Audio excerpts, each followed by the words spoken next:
Yes guys, so in today's video I'm going to be showing you how to install an oil catch can like this on your 350Z. Now it doesn't have to be a 350Z, it can apply to other cars as well, but specifically for this car. Now yes, you're saying it has already got one installed, the previous owner stuck one on and he completely plumbed it up wrong, so I'm going to sort that out today and you guys can see how to do it properly. So guys, before we get started, if you enjoy this video and it does help you out, please give it a thumbs up. Subscribe if you're new to the channel guys, always say that. And again guys, please comment down below if you have any questions about this, about the install, anything to do with catch can, let me know.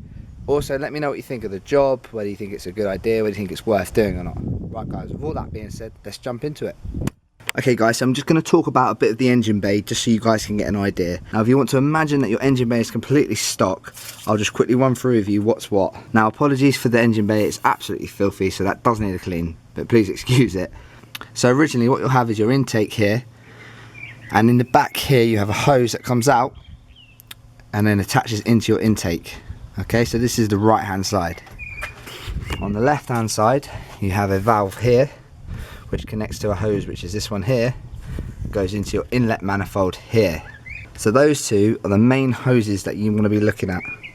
Now essentially what them hoses do is all the pressure and the oily vapours inside the engine are released through these hoses, and in this one it's dumped into the inlet manifold, and this one here it's dumped into the intake. This then burns off the oils into the atmosphere in the most economical way possible. Now obviously for performance wise we do not want oily vapours going into the intake or in the inlet manifold because it just causes issues. It's not efficient, you're not getting fuel or air, you're getting fuel, air and a bit of oil. Obviously we don't want this, so that's the whole purpose of an oil catch can. Now essentially what the oil catch can does is it then deposits the oil into here, and then the pressure and the air is then vented off into the atmosphere. So guys, to start with you're going to have to unplug this hose here, and you're going to have to cap off this part, which is this hose here, which you can see is a cap there, or you can do it further up here, so you need to cap that off. The same with this side, I've got an aftermarket intake, so I don't actually have a port there, but if you had a standard intake or an aftermarket one, you need to bung this off. Because this whole system requires a vacuum, everything has to be sealed tight. So now these are all sealed off, you need to connect pipework to this side and to the rear of this, and then it needs to come into one side of this oil catch can. This will then deposit the oil. So from this side the air will then be released through a filter into the atmosphere. Now you don't want your filter next to your intake because the oily filtered air is going to come out and go straight in your intake, so you want to put it this side. What I'm going to do guys is remove this old plumbing which the previous owner has done, attach new plumbing which is going to match this one, which is going to be red, and I'm going to then bring it to one side and attach it to the oil input of the catch can. As you can see here, the previous owner has used an old bit of piping and then he's then connected into that, so I'll be using this. On this side he's now bunged off the intake side, so we don't have to worry about that. So I just need to connect to the new hose to this clip here, and we'll do that. I also need to run lines for the filter, so we'll do that as well. What I'll do is a time lapse for you guys so you can see it as it works, and then we'll talk about it after. So let's get to it.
Okay guys, so I've done all the work now and I'm really impressed with it. It's looking really good. Now what I'm going to do is just give you a little walkthrough because I don't know if I explained it that well before. Let's have a look at it now. Right, so here is the finished piece. Now what I forgot to mention previously was, obviously this is installed already. Now if you'd bought one, what you want to do is, it comes with this bracket here on the particular model I have, and this is just a bolt that isn't needed, doesn't need it, so it's just screwed into there. Now the issues, if you had it screwed into both of these sockets here, with the hole at the bottom there and there, sorry about the lighting, is that the can sits too high, so I've had to drop it down to the lower one so that it doesn't hit the hood. So that's the can there explained. This is the D1 Spec can. Now you can get different types of cans that actually have an input for each side and then the filter on top. Obviously I can't do that because of the bonnet. So there's different types of cans, but for this particular model I've just come in, I've T-pieced into here, both gone into the input and the output has just gone off. Now I think it's looking absolutely sick, miles better now. I've got the red colour code going with the radiator hoses, so that straight away looks better. Now what we have here, so from the valve here we've ran the hose and I've used a T-piece junction here, and from this valve here I've come around, followed the cabling up here, zip tied on into this T-piece here, which is then going into the oil inlet for the catch can. So the oil then gets dropped into there. We've then got the air out, so the pressure out from the engine comes into this little L bracket here, comes all the way up, and then comes out of this filter. And this filter just stops any shit getting back inside. Okay, so there we have it guys, the finished piece. Now apologies if I didn't explain it too well, please drop down in the comments below if you've got any questions. But there we have it, looking lovely. Right guys, so I hope you enjoyed the video. As I said before, if you didn't get something or I've rushed something and didn't say it properly, please let me know in the comments below. But if you've got any questions, please ask. Okay guys, so I hope you enjoyed this video. Please get a thumbs up if you did. Subscribe if you're new. I'll catch you soon. Peace.